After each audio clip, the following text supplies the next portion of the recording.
Aim practice is one of the things that is most overlooked in Fortnite and something that so many non-pros fail to do when compared to pro players. Pros have efficient and effective aim routines and do them consistently, which translates to a high rate of improvement. So, in this video I'm going to be going over the optimal routine to practice your aim, and I'm also going to go through what to do if you don't have as much time on the game. For any maps I mentioned, the codes will be in the description. So, I'd really appreciate it if you could like and subscribe, and without further ado, let's get into it. So firstly, I want to give you a routine to follow if you have a decent amount of time on the game. Overall, this routine will take 1 hour and 25 minutes, which I understand is a long time, especially if you have other commitments and if you want to practice other aspects of the game, but this is basically the optimal routine that you should do, providing you have enough time. To start off, you should be doing 30 minutes of Kovaaks. I've mentioned it in multiple videos before, but that's just because it's the best way to work purely on your aim with the best performance possible. Kovaaks is used by so many of the top pros around the world, with one of the best aimers in the world, Threats, being known to religiously grind Kovaaks and holds top scores on multiple maps. The routine I use on Kovaaks, and the one I would suggest you use, is Npen's routine, as it includes good maps to train all aspects of your aim. I'll leave the share code for this playlist in the description. As I said, do this for 30 minutes. Obviously the actual Kovaaks routine takes longer than 30 minutes, so you need to take some time to go through them and pick out the ones which you think would help you the most, making sure to include some that practice your tracking and your flicking aim. Personally, I just run through the playlist from the start until I've been doing it for 30 minutes, so you can do that if you want to as well. After you've done Kovaaks, you're going to want to hop onto the actual game and load into Raiders warm-up map V4, which I've recommended before for warming up your mechanics, but because this video is an aim routine, we're just going to focus on this wall over here, which includes multiple aim scenarios. The first one you're going to do is the 1v1 ramp, so shoot it, select 5 minutes and select double pump. This will continuously stop your shotgun so you can practice your shotgun aim. After you've done this, go into the reaction flick map and select 5 minutes.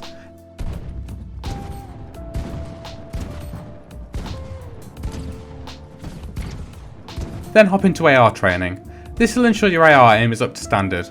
Obviously this isn't as relevant in the current season as all of the ARs have bullet drop off, but there is a high likelihood that hit scan ARs will return at some point, so it's still worth practicing your AR aim with a normal AR.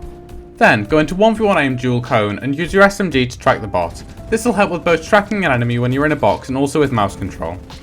Now you want to leave this map and load it to a 1v1 aim duel map. This part is quite easy if you have a friend to do it with, because it means that you're always going to have an opponent, but if not, you can just load into creative matchmaking instead.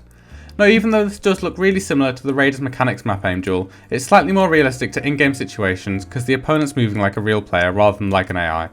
I suggest doing only 3 or 4 of these, making sure to use a shotgun for some of them and an SMG for the others. After doing aim duels, you're going to want to load into a 200 pump only map and use it for 15 minutes. The map you should use is made by rich homie Quinn, and I'll put the code on screen as well as in the description. This map practices hitting headshots and trains you to remember to aim for the head in shotgun fights, which is the right play in most situations. It also actually helps with reducing flicking in fight, because it means you have to track the player before shooting. As well as this, it helps with movement, because you have to focus on dodging other players' shots, plus it means you're actually building and editing, making situations more realistic than just doing aim duels. So many pros favour 200 pump maps to practice their aim, like Vidil and Mr. Savage. After you've done this, to end off the routine, load into Martoz turtle fights. This will practice everything you've worked on previously in the routine at once, and it's much closer to real in-game box fighting situations than other maps. I'd suggest doing this for 10 minutes. So many pros, like Noah Rayleigh, use Martoz turtle fights to warm up, and to practice their aim. So, as I said at the start of the video, this aim training routine will take 1 hour and 25 minutes in total, which is a long time to dedicate only to training your aim, so I'm going to take you through an alternative routine, which is shorter for if you have less time. So you're going to want to start off with 15 minutes of Kovaaks, doing Npen's routine and picking out the scenarios you think are the most important to practice, or just doing the first ones until you've spent 15 minutes playing. Then when you load onto Fortnite, go into Raiders warm-up map and spend 5 minutes playing the 1v1 ramp with double pump, 2 minutes playing the AR map, 2 minutes playing the 1v1 aim duel cone with an SMG, and finally 1 minute playing the reactive flick map. Once you've done that, load into the 200 pump only map and play this for 10 minutes to bring all of the skills together. Obviously that's a much shorter routine, so if you are somewhere between 1 hour and 25 minutes and 35 minutes to practice your aim, you can adapt the routines I've gone through to fit your own time. Additionally, if you wanted to split the Kovaaks and the in-game parts of the routine up, that is possible. Before I end the video, the one thing I want to emphasise is the fact that you should be doing this every day. Consistency leads to a much higher rate of improvement than only doing it occasionally, so you absolutely need to be doing this as often as you can.